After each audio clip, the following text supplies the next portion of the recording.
누가복음 121번째 시간입니다. 하나님 나라는 어디 있는가? 라는 제목으로 누가복음 17장 20에서 21절까지 말씀을 전하도록 하겠습니다. 자, 이제 제가 저번 주 바리새인이 아니죠. 이제 문둥병을 가진 10사람 중에 한 사람만이 와서 예수님에게 영광을 돌리는, 하나님의 이름을 높이는 그 장면을 통하여서 제가 이게 종말론을 다루는 파트의 시작이라고 제가 말씀을 드렸죠. 이제 그런 구원을 얻는 믿음에서 오늘 본문이 나오는 건데요. 그러니까 저번 주 설교의 핵심 그리고 본문의 요지는 뭐였죠? 구원을 얻는 믿음을 설명하는 거였고요. 거기에 이어서 구원을 얻는 믿음이 어디로 향하고 있는지 오늘 본문을 통해서 여러분들 보셔야 돼요. 그리고 나서 우리가 다음 주에 볼 본문이 뭐냐면은 이제 예수님이 알려주시는 종말의 때를 알게 되는 겁니다. 자, 그러면은 우리가 이런 것들이 지금 우리가 종말론이라고 얘기하고 종말의 때라고 얘기하면은 그냥 어떤 특정 시기만을 놓고 생각하는 경우들이 많은데요. 그러니까 역사의 마지막 끝이라는 형태로 아주 이 협소한 의미에서 종말을 바라보는 경우가 많은데, 정작 누가복음에서 다루어지는 종말론이라는 것은 뭐예요? 아주 인류 역사 가운데에서 광범위하고 일반적으로 퍼져야 하는 믿음에서부터 종말론이 시작하는 걸 볼 수 있죠. 그러니까 우리가 흔히 알고 있는 종말의 개념과 실제 성경이 다루고 있는 종말의 개념은 어느 정도 차이가 있다라는 얘기입니다. 그래서 오늘은 한국교회에서 많은 종말론의 형성이 선교단체들이 주도하는 가운데에서 많이 형성되어 있습니다. 그러니까 인터콥이라든지 아이홉 이런 단체들, 예수전도단 이런 단체들을 통해서 많은 종말론들이 형성되어 있는데요. 그때 형성되어 있는 종말론이 세대주의적 종말론이라고 저희들이 부르고요. 제가 자세한 설명을 드리지 않겠어요. 어차피 금요일날 저희 요한계시록 강의하는 데서 나중에 다루게 될 거예요. 그런 세대주의적 종말론이라고 불리는 것이 한국교회를 상당히 많이 침식했고요. 원래 저희들 개혁주의 종단이지 않습니까? 개혁주의에서 다루는 종말론은 그런 세대주의적 종말론과는 좀 결이 많이 달라요. 그래서 제가 오늘 알려드릴 것이 하나님 나라에 대해서 알려드릴 건데, 이 하나님 나라의 개념을 이해하는 것이 우리 개혁주의적인 종말론의 핵심을 이해하는 시간이 되실 수 있을 겁니다. 그래서 여러분들이 이거를 시간적인 개념으로 단순히 보시는 것이 아니라 하나님 영원 안에서 작정된 구원과 한번 상관지어서 봐야 한다는 걸 전제로 오늘 설교를 들어보시길 바래요. 자, 바리새인들이 오늘 본문을 보면요, 바리새인들이 이렇게 예수님을 찾아와서 질문을 하죠. 하나님의 나라가 어느 때에 임합니까? 이거는 하나님 나라의 시기에 대한 질문이에요. 그리고 여러분들, 유대인들이, 바리새인들이 하나님의 나라가 어느 때에 옵니까? 라고 묻는 것은요, 종말을 묻고 있는 겁니다. 다음 세대라고 불리는 다음 세상을 묻고 있는 거예요. 그러니까 이건 단순한 질문이 아니라 매우 신학적인 질문이에요. 그리고 이거는 사실은 질문이 아니라 예수님을 향한 반론이자 항변입니다. 우리가 잘못하고 있는 아이에게 네 언제까지 그런 짓 할래? 라고 물어보면은 그거는 순수한 질문이 아니죠. 질문이 아니라 너 그런 짓 하면 안 돼 라는 우리의 질책이지 않습니까? 그런 것처럼 예수님의 사역을 보면서 도대체 언제 하나님의 때가 임합니까? 라고 물어보는 바리새인들의 질문은요, 순수한 의도를 가진 질문이 아니라, 아니 당신은 왜 하나님의 나라를 선포하고 있습니까? 당신의 제자들은 왜 하나님의 나라를 지금 있는 것처럼 선포하고 있습니까? 라는 항변이에요. 그러니까 이 바리새인들의 이 질문은 어디까지 거슬러 가야 되냐면은 세례 요한이 하나님 나라에 가까움을 선포하던 그때까지 올라가는 거예요.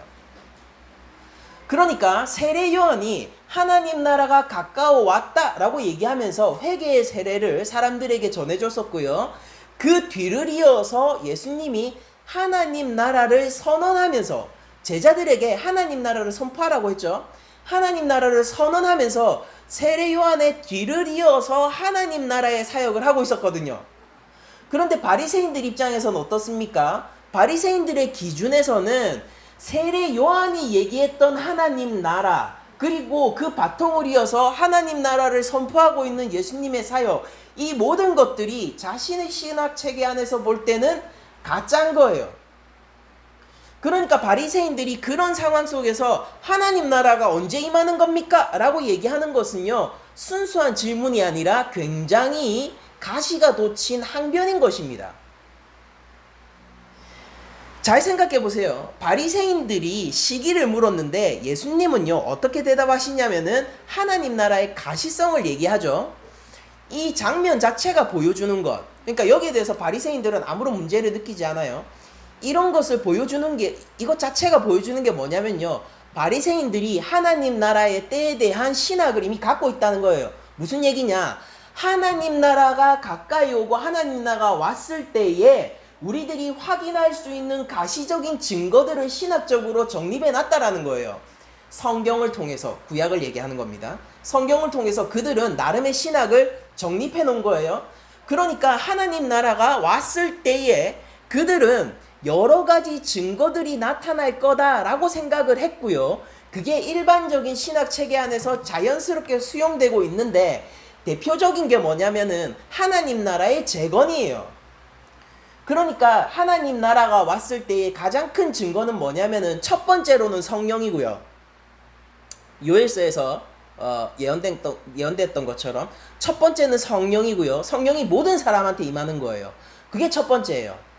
그리고 두 번째 증거가 뭐냐면은 메시아가 나타나게 되는데, 그 메시아는 로마의 왕권을 무너뜨릴 만큼 강력한 지도자로서 하늘의 권세를 가지고 이 땅 위에서 군림하게 될 경제적이고 정치적인 메시아라는 겁니다. 아주 강한 군사성을 가지고 있는 메시아가 이 땅 위에 다시 도래하게 될 것이고, 그때가 되면은 하나님의 왕국, 즉 다윗 왕국의 재건이죠. 하나님의 왕국이라는 그 이름 안에서 전 세계가 통일될 것으로 생각했어요. 그러니까 예수님이 지금까지 사역하고 있는 거를 보면은 바리새인들 입장에서는 예수님의 사역이 다소 놀랍기는 하지만은 하나님의 나라를 선포하고 그 제자들이 하나님의 나라에 대해서 설명할 수 있을 정도의 사역은 아닌 걸로 보이죠. 보세요. 바리새인들이 그저 놀라운 누군가를 메시아라고 생각하는 게 아니라 정확한 가시적인 그림을 가지고 있고요. 그 가시적인 그림이 나타나게 될 때 시기적으로 마지막 때다라고 생각을 하고 있는 거예요. 그리고 이거는 유대교 문헌을 통해서도 우리가 쉽게 발견할 수 있는 겁니다. 자, 그러면은 그 속에서 예수님이 하고 있는 사역을 들여다보면, 이제 우리가 바리새인의 시각을 가지고 예수님 사역을 한번 들여다봅시다. 예수님은 뭐 하고 있어요? 기껏해야 병자나 몇 고쳐주고 있고요. 귀신 들린 사람 한둘 회복시켜주고, 그리고 죄인들과 함께 어울려 먹고 마시고 있죠. 이런 것들이 어느 정도는 센세이션하고, 그리고 어느 측면에선 충격적이기도 하고, 바리새인들도 인정할 만큼 놀랍기도 하지만은, 이게 결코 하나님 나라와 연결되어 있거나 이들이 메시아로서의 예수를 증거하는 그 어떤 가시적인 성과도 없는 것처럼 보이지 않습니까? 그러니까 어느 정도 우리에게 놀라움을 가져다 준다는 게 메시아가 아니라, 메시아라는 것은요, 구약의 예언에 따라 특정한 가시적 증거를 가지고 있는 거예요. 예수님은 거기에 부합하지 않습니다. 심지어 나중에 가잖아요. 그러면 그분은 로마의 십자가 위에서 죽을 거예요. 세계를 정복하는 게 아니라 십자가 위에서 비참하게 죽임당할 거라고요. 여러분들, 어디에서 하나님 나라의 도래의 증거와 메시아의 증거를 찾을 수 있겠습니까? 바리새인은 이렇게 얘기하는 거예요. 민중들에게 어느 정도 지지를 받고 있고 사람들이 놀라워하는 것으로 당신이 높은 지위, 메시아의 지위를 얻을 수 있을 것으로 생각하지만은 나는 거기에 속지 않습니다 라고 항변하고 있는 게, 하나님 나라는 언제 오는 겁니까? 라고 물어보고 있는 거예요. 이게 바리새인들의 의도라는 것입니다. 여러분들이 삶 속에서 하나님 나라를 발견하게 되는 게 마치 이 바리새인들이 발견하는 형태로서 하나님 나라를 발견하게 된다면은요, 여러분들은 한참 헛다리를 짚게 된다라는 거예요. 바리새인은 정치적이고 군사적이고 경제적인 메시아의 표징과 성령의 가시적인 임재를 원했습니다. 물론 사도행전에서 그것이 일어나요. 그렇지만은 하나님 나라는 그런 것들로 인해서 오는 게 아니라, 예수님이 나중에 얘기하실 테지만 주 예수 그리스도의 이름으로 오는 것이 하나님 나라거든요. 교회에 있는 누군가가 하나님 나라의 표징이 내 삶 가운데서 경제적이고 군사적이고 정치적인 형태로 일어나게 되는 것, 요거 현대적인 말로 바꿔볼까요? 돈, 그리고 권력, 그리고 사람들의 사이에서의 영향력, 이런 것들로 하나님 나라가 오고 하나님 나라가 나에게 제공해 주는 것이 그런 식의 베네핏일 것이다 라고 생각하시면은 여러분들 하나님 나라를 잘못 이해하고 있는 바리새인들의 길 위에 똑같이 서 있는 겁니다. 그러니까 외형적인 모습은 다를 수 있어도 본질적으로 하나님 나라에 대한 오해가, 바리새인의 오해와 우리의 오해가 같을 수 있다고요. 우리가 하나님 나라와 의를 구하라, 그리하면 이 모든 것을 더할 것이다 라고 얘기하셨던 예수님의 기도의 가르침을 여기 한번 생각해 보면은, 우리가 하나님 나라를 구한다라는 것을 세상적인 영향력, 정치적인 영향력, 그리고 돈을 통하여서 세상에 많은 유익을 끼치는 것, 이런 것들로 저희들이 생각을 하게 되고, 그런 게 하나님 나라를 세우는 거다라고 생각을 하면은 우리가 많은 오해 가운데서 하나님 나라의 이름으로 하나님 나라를 오해하고 있던 바리새인의 길을 가게 될 거라고요. 그건 실제 하나님 나라를 세우는 길이 아니다라는 것입니다. 이거는 우리의 열심이나 우리의 순수성과 다른 거예요. 순수하게 악한 일을 하면은요, 악을 세우는 거죠. 열심으로 악한 일을 하면 악을 세우는 거예요. 여러분들, 글을 열심히 쓰는데 이게 내가 음악계에 도움이 될 거야 라고 믿는 사람이 있다라면은, 여러분들 그거를 그 사람의 열심이나 순수성 때문에 네가 음악계에 많은 도움이 될 거야 라고 우리가 얘기를 합니까? 아니죠. 왜냐면은 근본적으로 그가 하고 있는 일이 음악하고 상관없는 거잖아요. 근본적으로. 그러니까 우리가 하나님 나라 그냥 말만 한다고 해서, 하나님 나라와 의를 구합니다 말만 한다고 해서 실제 하나님 나라의 백성으로서 이 땅을 살아갈 수 있는 게 아니라 진짜 하나님 나라를 구하면서 살아야 된다고요. 우리가 세상적인 의를 아무리 가치를 추구하면서 산다고 해도 하나님 나라의 하나님 의를 찾을 수 없는 것처럼, 우리의 문제가 아니에요. 우리의 순수성, 우리의 열심, 우리의 열정, 우리의 자원의 투자, 이런 문제가 아니라 근본적으로 하나님 나라가 무엇인가에 대한 문제인 것이죠. 바리새인들은 하나님 나라를 바라고 있는 사람들입니다.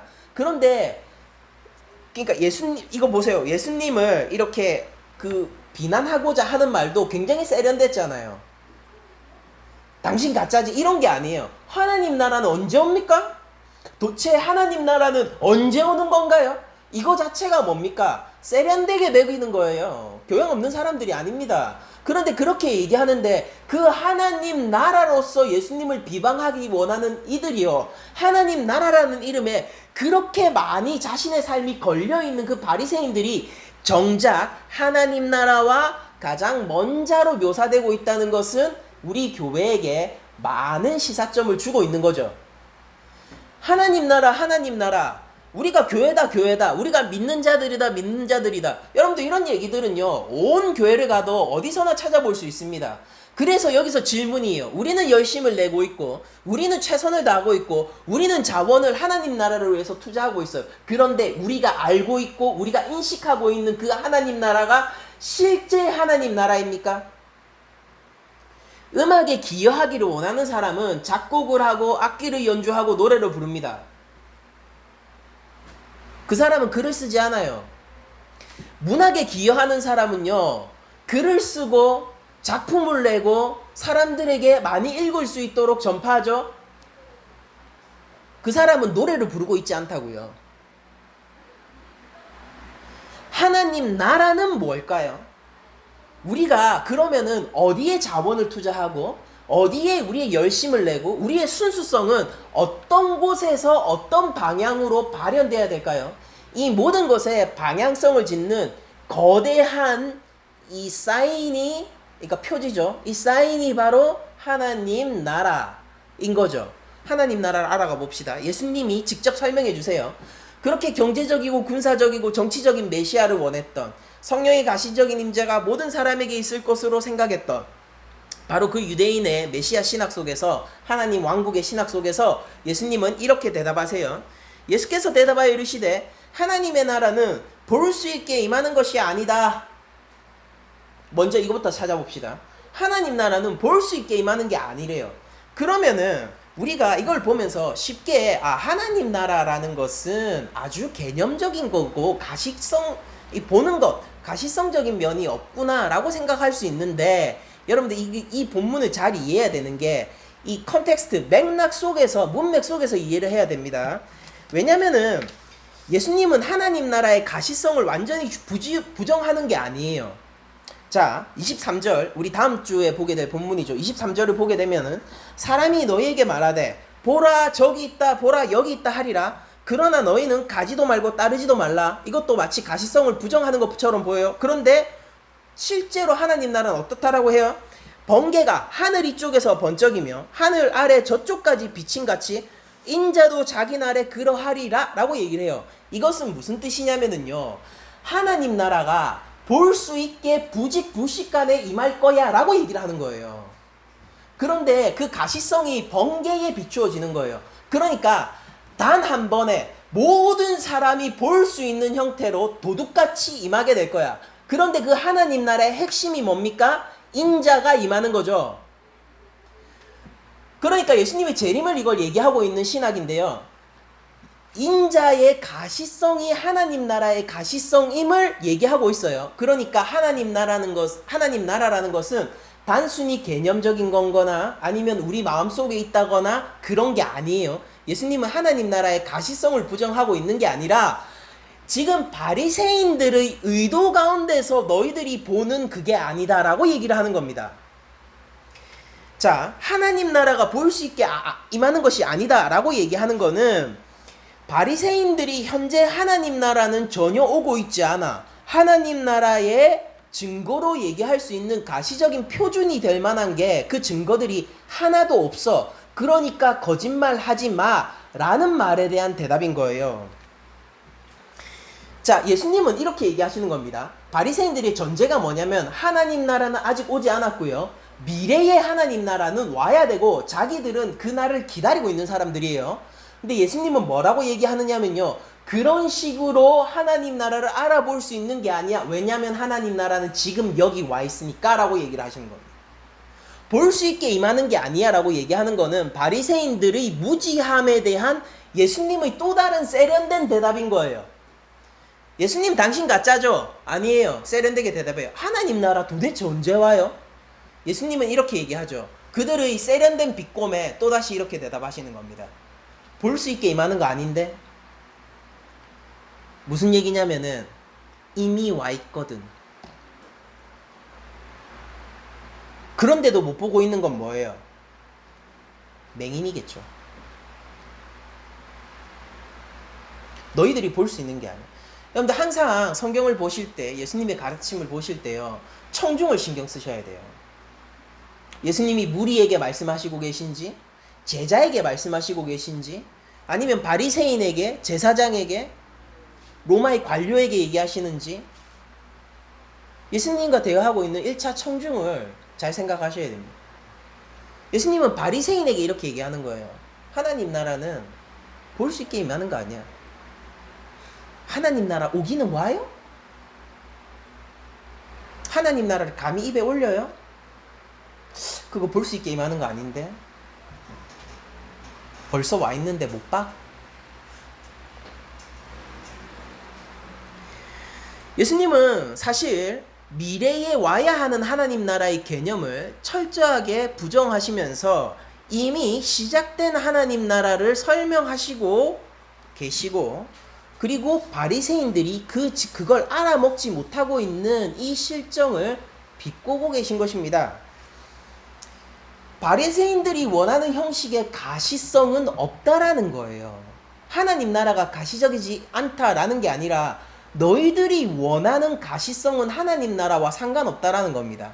여러분들 한국 교회 안에서 바리새인들의 개념으로 하나님 나라가 임할 것이라고 생각하는 여러 성도들에게 예수님이 뭐라고 대답하실 거라면요, 그거는 하나님 나라와 상관없다라고 얘기할 거예요. 여러분들, 예수님은 이렇게 얘기하실 수 있어요. 뭐냐면은 이들이 원하는 모습을 예수님이 가지고 있다 칩시다. 예수님이요, 수많은 군사들을 모을 재력도 가지고 계시고 실제 병력들도 가지고 계시게 되고 이제 정치적인 영향력을 끼치게 되어서 로마가 무서워하기 시작했어요. 그때 만약에 바리새인들이 당신의 때가 하나님 나라의 때입니까? 라고 물어보면은 그때도 예수님은 뭐라고 얘기할 거냐면요, 하나님 나라는 보이는 형태로 임하는 게 아니야 라고 대답을 하실 거라고요. 이건 하나님 나라의 가시성을 부정하는 게 아니라 너희들이 보고자 하는 그 관념들과 보고자 하는 증거들이 하나님 나라와 상관없다를 얘기하는 거라고요. 오늘날 교회 가운데에서 권력, 돈, 영향력, 인기, 존경들을 사람들 사이에서 이 세상 가운데서 얻어냈다 하더라도요, 하나님 나라는 이야 하나님 나라가 여기 있군요 라고 거들먹거리는 성도들에게 하나님 나라는 보이게 임하는 게 아니야 라고 대답하실 거라고요. 자, 우리가 하나님 나라가 무엇인지를 알아가고 있는 시간이 돼 있는데 지금까지 나온 건 뭡니까? 하나님 나라가 아닌 것에 대해서 지금까지 알고 있죠. 그러니까 이런 것들은 하나님 나라가 아니에요. 여러분들, 하나님 나라는 그러니까 이제 여러분들 알아들으시겠죠? 보이는 형태로 임하는 게 아니에요. 바리새인들이 보길 원하는 게 하나님 나라가 아니라고요.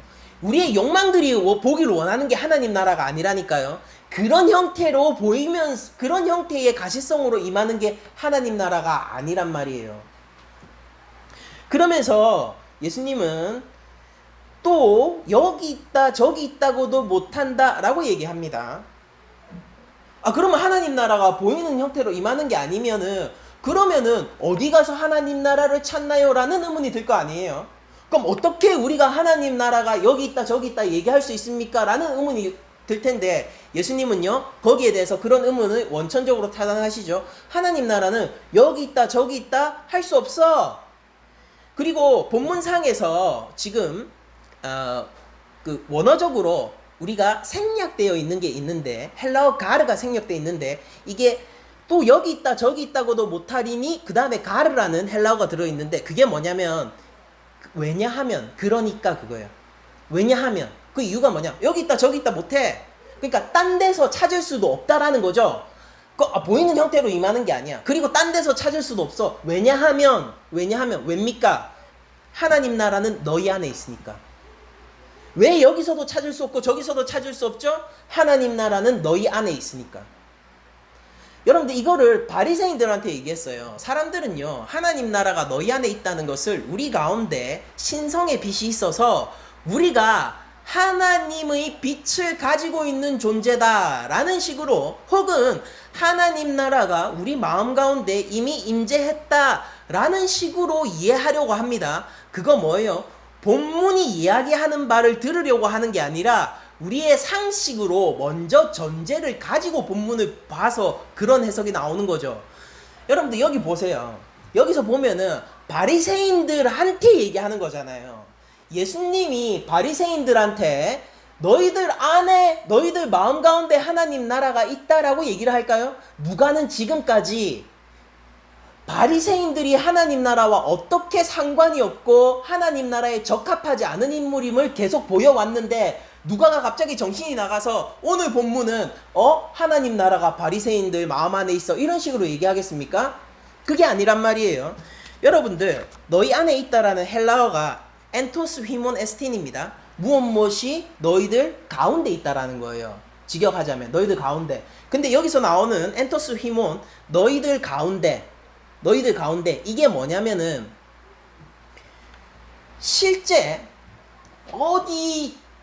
어떤 게 있잖아요. 그러니까 물건들이 이렇게 있잖아요. 물건들이 막 쌓여 있어요. 그러면은 거기 가운데 뭐가 있습니까? 빨간 연필, 노란 연필 막 쌓여 있습니다. 그럼 제가 이렇게 얘기해요. 저 가운데 있는 노란 연필 좀 줘 라고 얘기하면은 여러분들은 그걸 누구 마음 안에 이런 식으로 개념적으로 이해하는 게 아니라 물리적으로 이해하시죠.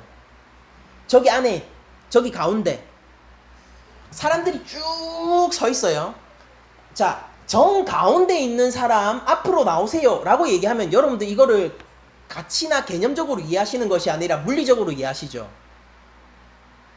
그러니까 예수님이 지금 뭐라고 얘기하시고 있냐면은 너희들 얼굴 앞에 하나님 나라가 있기 때문이야 라고 얘기하는 거예요. 자기 자신을 가르치시는 거예요.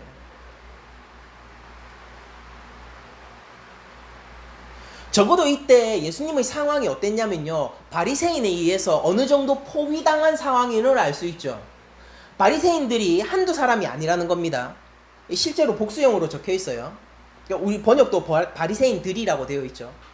그런데 바리새인들이 예수님 앞에 쪼롬이 이렇게 여러분들이 저를 바라보고 있는 것처럼 이런 식으로 바라보고 있는 게 아니라 어느 정도 둘러쌌다는 것을 알 수 있습니다. 예수님은 딴 데 가서 찾을 수 있는 게 아니야. 왜냐하면은 너희들의 물리적인 중앙에 있기 때문이야. 하나님 나라 어디 있다고요? 예수님요. 하나님 나라 볼 수 없다고 했죠. 근데 예수님은 마지막에 뭐라고 얘기하냐면 하나님 나라의 가시성이 여기 있다라고 얘기하시는 거예요. 그래서 우리가 다음 주 보게 될 누가복음 24절에서도 그 하나님 나라의 가시성의 실체가 뭡니까? 인자도 자기 날에 그러할 것이다.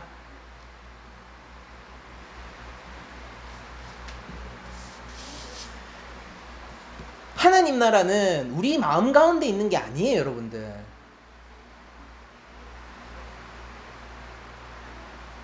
이제 도울 김용욱 같은 사람들, 이 본문을 주의한 적은 없지만은 도울 김용욱 선생님 같은 경우에는 이 본문을 주의하면은 100% 우리 내부에 있는 신성의 빛으로 이 본문을 해석할 거예요. 그분의 요한복음 강해나 도마복음 강해 이런 걸 보면요. 안 봐도 비디오라고 저는 생각합니다. 그리고 많은 성도들도 그런 식으로 이 본문을 해석하고 싶은 건 알아요.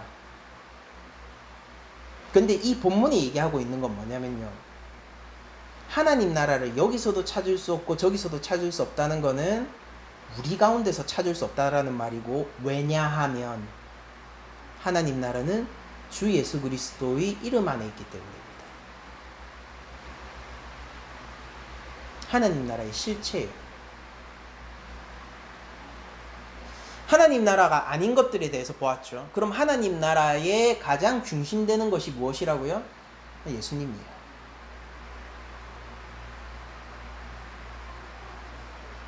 그러면은 이제 우리의 열심과 우리의 순수와 우리의 자원 투자가 어디를 향해야 하는지 명확해졌습니다. 주의 영광을 위해서예요. 그게 하나님 나라에 참여하는 주의 백성들입니다.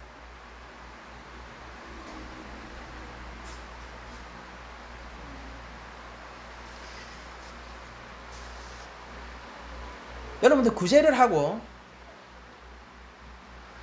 이거, 그러니까 제가 모 연예인은, 제가 좋은 일 하는 분이라서 제가 실명을 거론하기는 힘들지만은 모 연예인은 제가 생각했을 때 구제 중독에 빠진 것처럼 보이는 사람이 있거든요.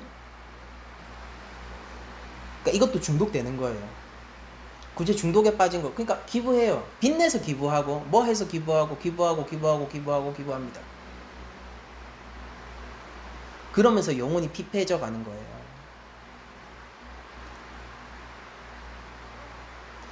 교회가 구제하고 지금 구제 시즌이잖아요, 우리 교회. 구제하면은 그럼 하나님 나라를 위해서 건설적인 일을 하는 낮은 자리 교회가 될까요?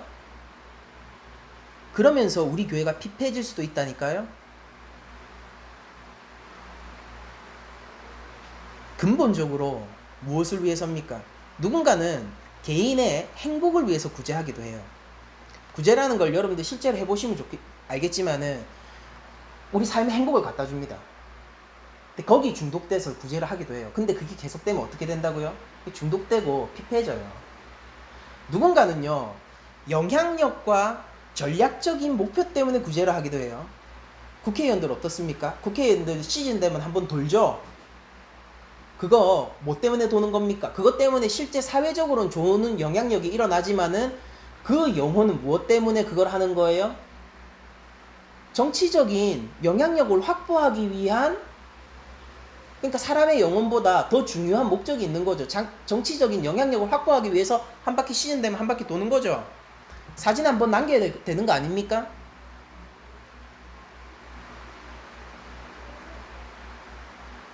우리는 우리의 이름과 우리의 영광 때문에 구제하는 거예요? 그게 하나님 나라에 도움이 됩니까? 누군가는 이렇게 얘기해요. 하나님, 저는요, 나중에 돈 많이 벌고 싶어요. 왜냐면은 이걸로 보내는 선교사 하고 싶어요. 저는 그 사람이 그렇게까지 딱 얘기하면요, 이게 진짜인지 아닌지 구별이 안 가요. 왜냐면은 그 사람이 중심을 아직 모르거든요. 돈을 많이 벌고 싶어서 착한 일을 하려는 것인지, 진짜로 착한 일을 하고 싶어서 돈을 벌려고 하는 건지, 선후관계를 그 말 한마디로는 알 수 없기 때문이에요. 실제 사회적인 영향력은 경제적으로는 어떤 우리의 마음의 중심을 가지고 있든지 경제적인 파급 효과나 경제적인 영향력은 비슷하게 일어납니다. 이건 물리적인 것이니까 비슷하게 일어나요. 그런데 제가 여러분들과 함께 다루기 원하는 것, 저는 목사입니다. 제가 여러분들과 함께 다루기 원하는 것은 하나님 앞에서 우리 영혼이고, 물리적이고 경제적인 효과가 비슷하다고 해서 하나님 앞에서 우리의 영혼도 동일하게 취급받게 될 것이라는 것은 아니에요. 우리 낮은 자리 교회의 이름을 위해서 일한다면은 여러분들 우리 교회 성도 아니에요.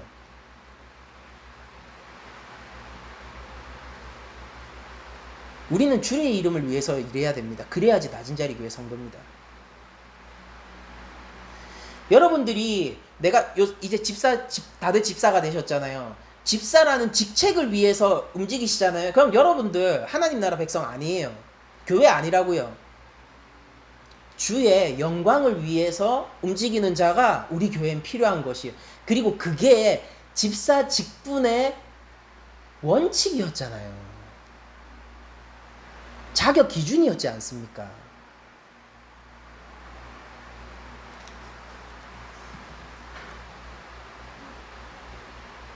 여러분들, 하나님은요, 우리의 열심으로 우리를 평가하시는 게 아닙니다.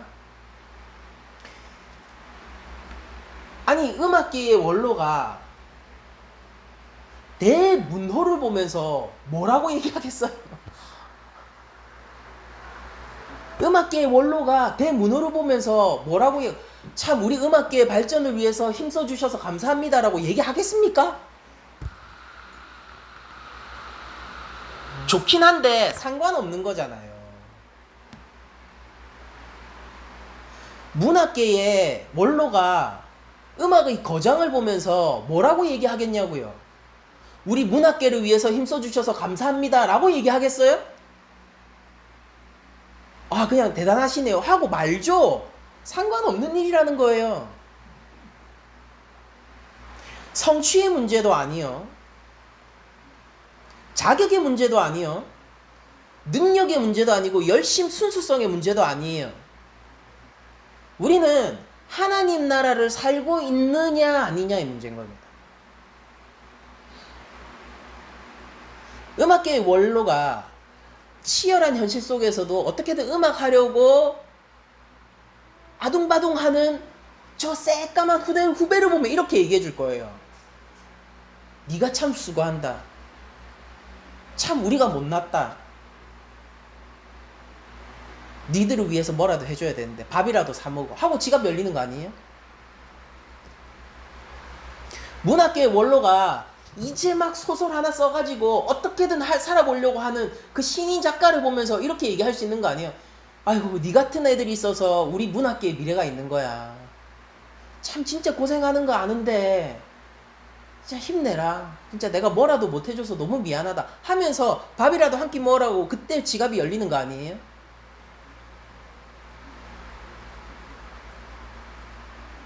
문학의 거장인데 지갑 안 여세요? 내가 대문호인데 지갑 안 여세요? 그런 거 없죠? 우리가 하나님 나라를 살아가고 있지 않은데 하나님 나라의 축복이 우리와 무슨 상관입니까? 우리가 하나님 나라를 살아가고 있지 않은데 우리가 하나님 나라와 무슨 상관이 있냐고요. 그렇다면은 우리는 왜 교회라는 이름으로 불리고 우리는 왜 예수님을 믿는 제자라는 이름을 얘기해야 되는 겁니까?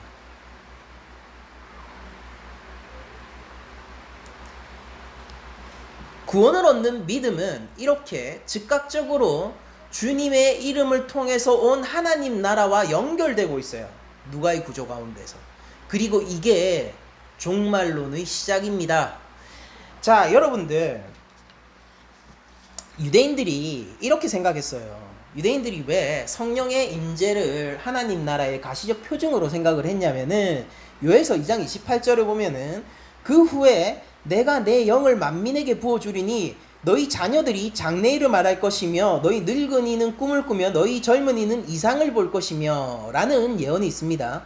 여러분들 이것 때문에 이거 구약에서도 예언되고 사도행전에서도 이거 나오죠. 그러니까 우리 방언해야 되고 이상 봐야 되고 환상 봐야 되고 그런 식으로 신비주의자들이 얘기하잖아요. 세대주의 신학을 가진 사람들한테 이게 되게 중요하게 여겨지거든요. 그런데 진짜 본문이 그걸 얘기하는지 보자고요. 자, 이것의 성취가 오순절 다락방에서 성령 강림으로 나타나게 됩니다. 예수님은 공생의 이후이고요. 당연히 사도행전 2장 16절 이는 곧 선지자 요엘을 통하여서 말씀하신 것이니 일러스되 하나님이 말씀하시기를, 그러니까 이거 확실한 거죠. 하나님이 말씀하시기를 말세에 내가, 여기서 말세죠. 요엘에서도 이거 마지막 때를 얘기하는 거예요. 말세에, 그러니까 바리새인과 지금 사도행전을 쓰고 있는 누가의 신학이 같은 거예요. 말세에 내가 내 영을 모든 육체에게 부어주리니 너희 자녀들은 예언할 것이요 너희 젊은이들은 환상을 보고 너희 늙은이들은 꿈을 꾸리라. 그때 내가 내 영을 내 남종과 여종들에게 부어주리니, 그러니까 하나님의 종들에게는 모두 성령이 부어집니다. 그들이 예언할 거래요. 예언한다고 합니다. 그러면 이 예언은 사사로운 예언일까요? 이 예언한다고 했어요. 예언한다고 하고 그 밑에 구절 얘기 안 하죠. 왜냐면은 나 예언하는 걸로 돈 벌어야 되니까예요. 근데 그 밑에 구절은 뭔지 아세요? 또 내가 위로 하늘에서는 기사를 아래로 땅에서는 징조를 베풀리니 예언할 내용이 나옵니다. 예언할 거라고 했는데 그 예언을 내가 봐서 사사로이 내가 아무거나 예언을 하는 게 아니라 예언할 내용이 무엇을 예언하게 될 것인지 그게 나와 있어요. 그러니까 이걸 믿고 전하는 사람은 전부 예언할 수 있는 사람이 되는 거예요. 그 내용이 뭐냐면은 위로 하늘에서는 기사를, 하늘에서 놀라운 이적이 벌어진답니다. 그리고 아래로 땅에서는 징조를, 땅에서는 여러 가지 사인들이 나온대요. 무언가 일어날 징조들이 나온답니다. 그게 뭐냐? 곧 피와 불과 연기로다. 피와 불과 연기가 그 징조랍니다. 자, 주의 크고 영화로운 날이 이르기 전에, 그 날이, 그러니까 이건 뭡니까? 마지막 때 예수님의 재림 때를 얘기하죠. 그 전에 해가 변하여 어두워지고 달이 변하여 피가 되리니, 요것 때문에 요한계시록에서도 이 말을 그대로 답습해요. 이번 주 금요일 설교 한번 들어보세요. 그때에 제일 중요한 건 마지막 단이에요. 우리에게 말초적인 자극을 주는 이런 마지막 때 여러 가지 징조들이 아니라 진짜 이걸 통해서 얘기하고 싶은 거는 마지막 문단이에요. 그게 뭐냐? 누구든지 주의 이름을 부르는 자는 구원을 받으리라. 이게 이런 여러 가지 마지막 징조 속 마지막에 하고 싶은 말이라고요. 그러니까 마지막 때의 징조는 이거야 라고 알려주고 싶은 거예요? 아니면은 그때가 되었을 때 너는 주의 이름을 부르고 있어야 돼를 알려주는 겁니까? 요지가 뭐냐고요. 요지가 우리가 왜 부차적인 것에는 그렇게 신경을 쏘면서 정작 이 본문이 얘기하고 싶은 요지가 뭔지는 우리들이 관심이 없냐고요. 우리들이 뭘 예언하게 되는 거예요? 이제 여러분들도 예언할 수 있어요. 그게 뭐냐? 주께서 오실 때에 주의 이름을 부르는 자는 구원받을 거예요. 미래 사건 예언 아닙니까? 저는 예언자예요. 왠지 아세요? 저는 미래 사건을 인지하고 있고요. 제가 환상 가운데 있는 사람 아니에요. 신비로운 경험을 해서 예언하는 게 아닙니다. 제가 인지하고 있어요. 정확하게 지적으로 알고 있고요. 동의하고 있고요. 그것을 위해서 일하고 있어요. 저 예언가 아니에요? 제가 예언자입니다. 여러분도 예언자세요. 주 예수 그리스도의 이름을 믿고 그 이름에 생명이 있는 줄 알고 그 이름을 위하여 일하시는 여러분들이 예언자라고요. 이게 성령이 왔을 때에 우리에게 임하는 놀라운 이적과 권세입니다.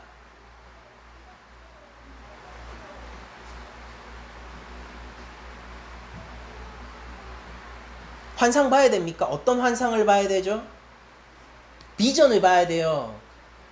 우리 낮은 자리 교회도 비전을 봅시다. 어떤 환상을 보고 어떤 비전을 봐야 됩니까? 주 예수의 이름이 온 땅에 넘치는 그날을 꿈꾸자고요.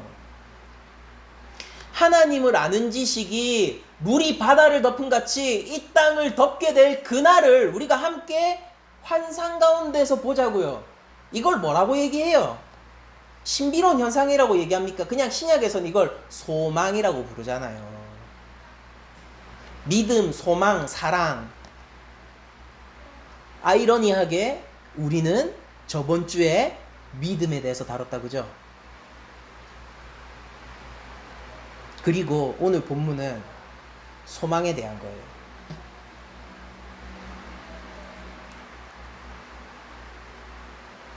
바리새인들은 이렇게 생각하는 겁니다. 가짜지. 왜냐면은 군사적이지도 않고 정치적이지도 않고 경제적이지도 않고 네가 가진 게 뭐 있어? 죄인들하고 먹고 마시고 있잖아. 네가 뭐야? 하나님 나라를 제자를 통해서 선언하고 있다고? 네가 뭔데? 예수님이 이렇게 얘기하는 거예요. 나 보면서도 모르겠어? 요한복음을 보면 예수님이 이렇게 하죠. 너희들이 성경을 보면서 거기 영생이 있는 줄 알고 상고하고 연구하고 있으나 그러나 정작 그 성경을 알지 못한다. 왜냐하면 성경이 곧 나에 대해서 증언한 것이기 때문이다. 그때랑 지금 구도가 똑같은 거예요. 오늘 본문 구도가.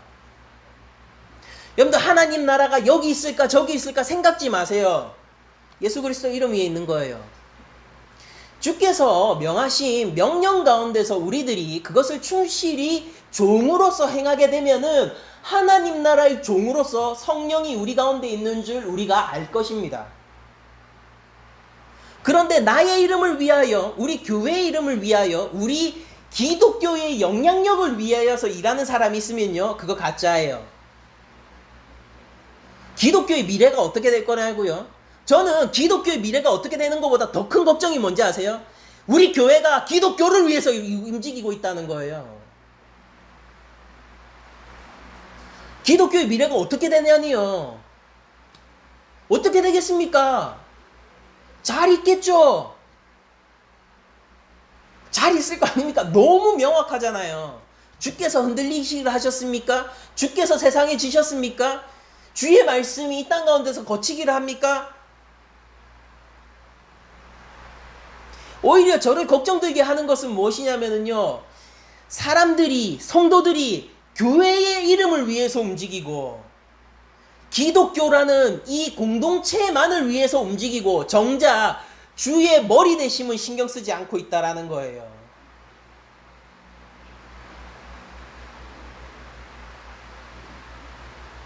정치적으로 우리가 세력을 점거하면은 그럼 하나님 나라가 될까요?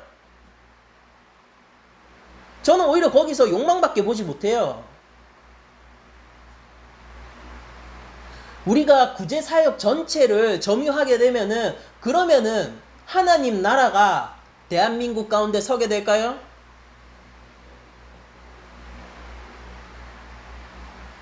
교만으로 흐르지 않으면 다행이에요. 우리의 영혼을 바라보시고 우리의 중심을 판단하시는 성령 앞에 우리가 속일 수 없단 말입니다.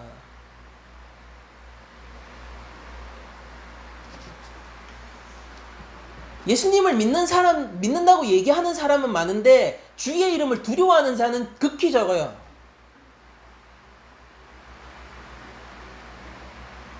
내가 교회다라고 얘기하는 사람은 많은데 제자의 길을 가는 게 나의 열망이 되는 사람은 극히 드물다고요. 어떻게든 등 떠밀려서 가는 것처럼 어떻게든 안 가려고. 아니 못 가서 죽겠는데 안 가지니까 죽겠는데 등 떠밀려서라도 갈 수 있으면 얼마나 감사한 거예요. 그런데 뭐 어떻게든 뭐 등 떠밀려서 가야 되는 것처럼.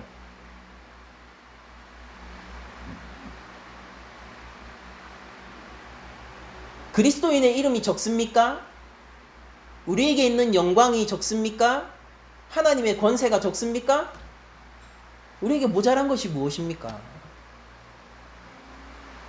우리가 주 예수 그리스도의 십자가 영광 외에 무엇을 더 취해야지 만족합니까? 주님의 영광으로 만족할 수 없는 자가 과연 무엇으로 만족할 수 있을까요? 우리는 그런 사람을 그리스도인이라고 부르지 않아요.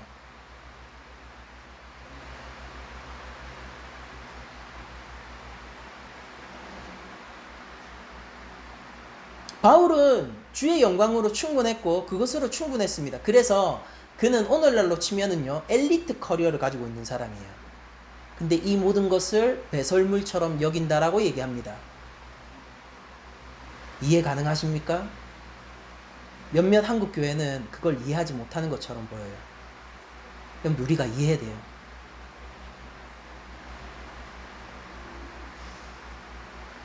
엘리트 커리어를 가지고 있어요. 그게 왜 배설물이에요? 그거 가지고 할 수 있는 일 너무 많을 것 같지 않아요? 오늘은 한국교회 이렇게 얘기하는 거 아니에요? 거기 가면은 바울은 이미 버렸는데 바울이 이전에 가지고 있던 거기 가면은 하나님 나라 일 더 잘할 수 있겠죠?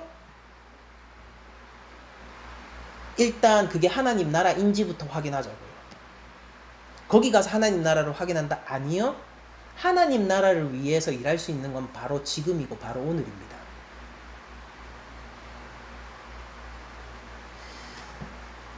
언제 거대한 메시아, 이 땅을 뒤덮는 메시아가 하나님의 영과 함께 올까라고 질문하고 있는 바리새인들 앞에서 예수님은 이렇게 얘기하는 거예요. 오늘 네 눈앞에 있잖아.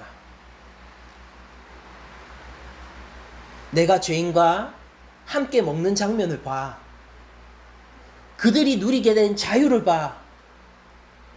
내가 선언하고 있는 죄사함의 이 권세를 봐. 악한 영혼 하나가 한 사람을 먹고 있을 때 그가 어떻게 자유인이 되는지 봐. 이걸 보면서도 새 출애굽을 모른단 말이야? 후에 번개처럼 인자의 날이 이르게 될 때 너는 하나님 나라 외인이 될 거야.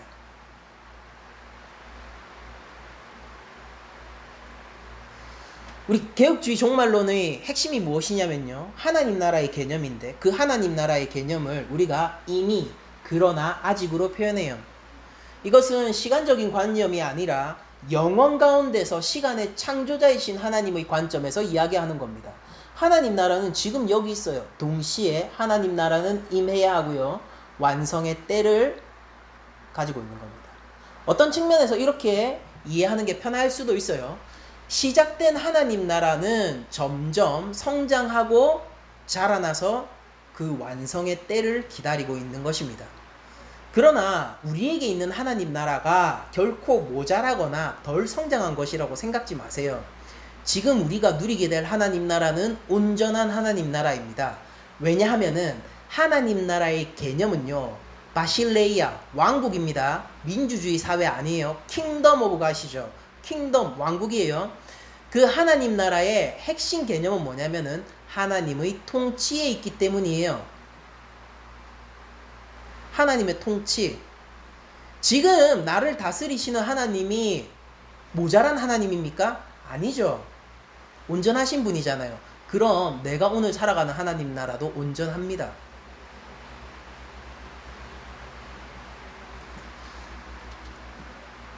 천국 가고 싶어요? 천국이 여기 있습니다.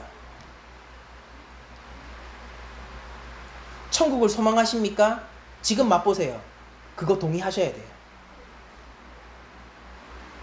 오늘 하루 하나님 나라 살아봤는데 영 나라가 안 맞아요. 여러분들 그거 영원 가운데 사셔야 돼요.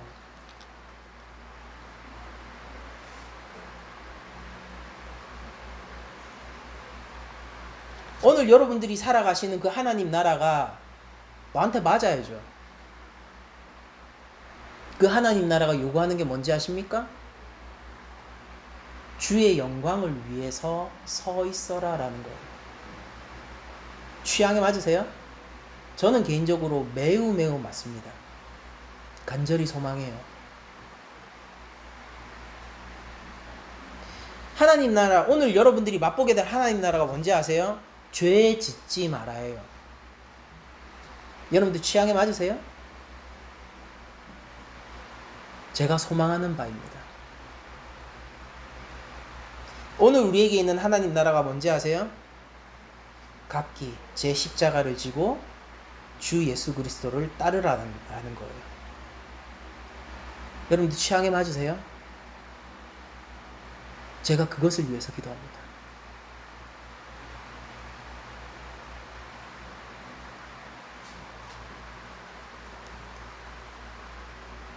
우리는 열심을 내야 할 방향이 있는 것이고 우리의 순수성을 발휘해야 할 방향이 있는 것이고 우리는 행방 없이 떠도는 그런 유목인의 신세가 아니라 하나님 나라를 향해서 가는 정확한 내비게이션을 가진 나그네들입니다.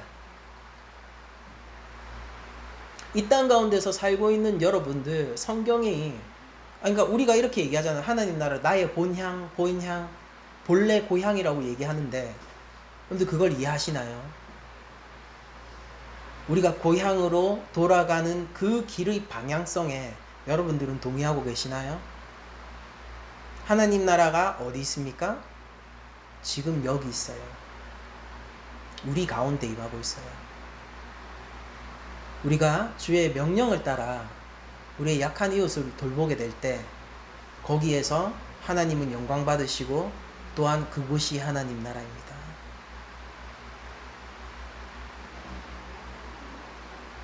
우리가 구제했다고 무슨 자랑이 있겠습니까? 우리가 믿음을 잘 지켰다고 그것이 우리의 무슨 자랑이겠습니까? 하나님의 영광은 이미 충분히 우리를 자랑케 하고 만족했는데 우리에게 그것 이외에 무엇이 더 필요하겠습니까? 주 예수 그리스도가 우리의 기업인데 우리가 그것 외에 더 많은 무엇이 더 필요하겠습니까? 돈이 있으면 주를 위해서 살 수 있다고요? 여러분들, 난 이미 하루의 시간을 살고 있잖아요.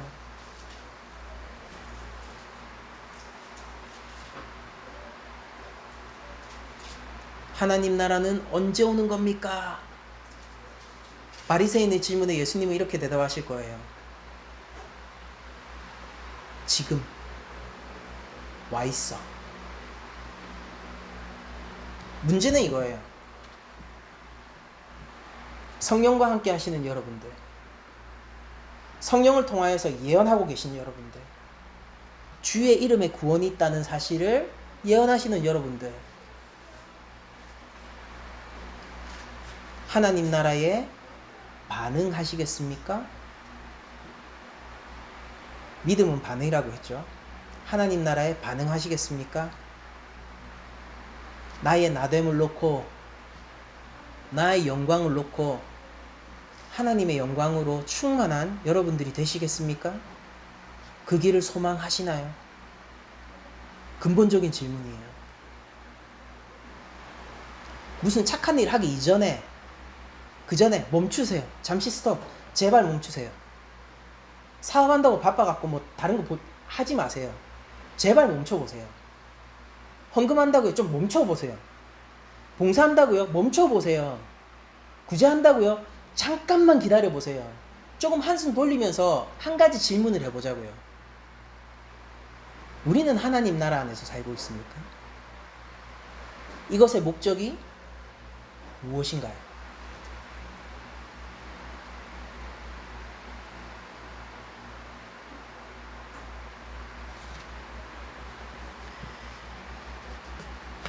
실제 하나님 나라의 가시적 증거를 말씀드리겠습니다.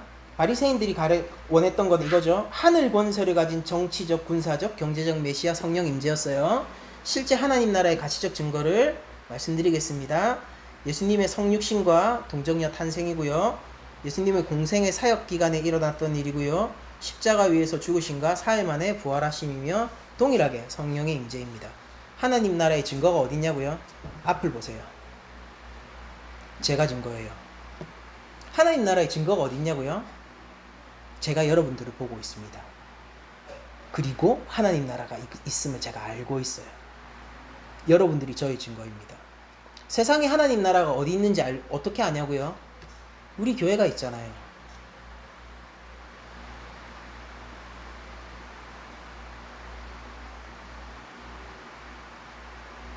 교회가 주의 이름을 버리면은 이 땅 위에 하나님 나라 설 곳이 어디 있겠습니까? 교회가 자신의 이름을 위해서 충성하게 되면은 거기에 소망이 어디 있겠습니까? 오늘도 고단한 하루를 살아가셔야 하는 여러분들, 제가 축복하기로 하네요. 하나님 나라가 이미 여기 있습니다.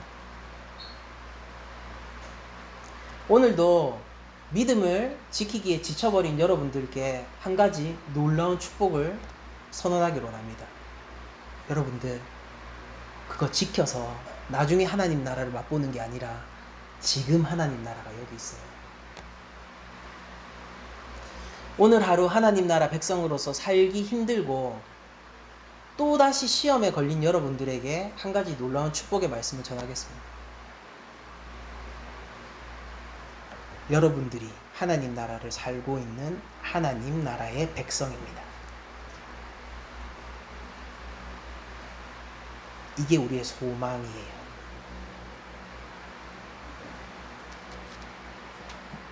종말은 언제 시작됩니까? 종말은 시작됐습니다. 동시에 질문. 종말이 왔는데 우리는 왜 아직도 삶의 기회를 가지고 있고 회개의 기회가 열려 있죠? 이미 시작된 종말이요. 차곡차곡 때를 쌓아가며 완성의 때가 올 것이기 때문이에요. 이 질문 뒤집으면은 똑같이 하나님 나라로 변주되죠. 하나님 나라는 언제 시작됩니까? 이미 시작되었어요. 주의 이름 안에 하나님은 있습니다. 하나님 나라가 왔는데 우리 삶은 왜 아직 고되고 믿음을 붙들기 위해서 시험을 통과해야만 하는 겁니까? 그 이유는 이미 시작된 하나님 나라가 때를 차곡차곡 쌓아가면서 마침내 완성의 날에 도달할 것을 기다리고 있기 때문입니다. 하나님이 실패하지 않으신다면은 여러분들 가운데 있는 하나님 나라를 붙들고 완성될 하나님 나라를 바라보세요. 그게 우리의 소망이 될 거고 힘이 될 거예요. 여러분들, 하나님이 믿는 자에게, 나의 백성에게 독수리가 날개 치는 것처럼 새 힘을 주신다고 하셨죠. 여러분들 그 삶에서 경험해 봤어요? 경험해 보셨습니까? 하나님 나라를 붙들고 살아가면은 그 일이 일어나요. 그러니까 핀트를 잘못 잡아서 그 말이 거짓말처럼 느껴지는 거예요. 하나님 나라를 붙들고 살면은 그게 일어난다고요. 열악한 현실 속에서도 주께서 완성하신 나라를 생각하면은 오늘도 내가 바르게 걷고 있구나. 환경에 무너지지 않는다고요. 지나가야 되는 길인데 어차피 괜찮잖아요. 머물 것도 아니고. 부산에서 대구 가야 돼요. 길이 험합니다. 뭐 어쩌겠어요. 지나가고 말죠. 고속도로 못 탔어. 국도야. 길이 돌아가야 돼요. 지나가고 말죠. 좀 짜증나도 지나가면 되잖아요. 왜냐면 내가 머물 곳이 아니기 때문이죠.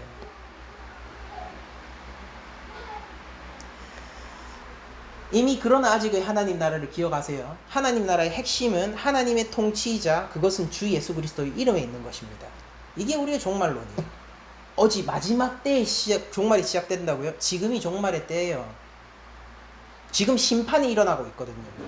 그리고 그 심판은 우리가 이렇게 얘기하죠. 주 예수 그리스도의 이름을 믿는 자는 영원히 살리라. 마지막 심판 때에서 무죄 선언 난 거잖아요. 그게 왜 마지막 때도 아닌데 지금 일어나고 있어요? 그걸 우리가 종말의 때라고 얘기하는 거예요. 시간적 개념이 아니라 영원의 개념에서 얘기하는 겁니다. 앞으로 10만 년 일어나도 종말의 때겠네요. 인류 역사가 100만 년 흘러가도 종말의 때겠네요. 맞아요. 종말의 선언이 이미 역사 가운데 침투해 있기 때문이에요.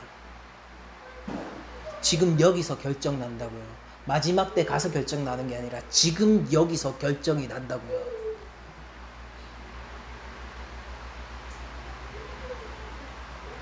하나님 나라를 살아가시는 여러분들, 예수님 이름 가운데 생명이 있습니다. 주의 영광을 위해서 삶을 헌신하시고 우리 낮은 자리 교회 머리는 예수님입니다. 이 사실을 흔드는 자는 우리 가운데서 없어야 해요.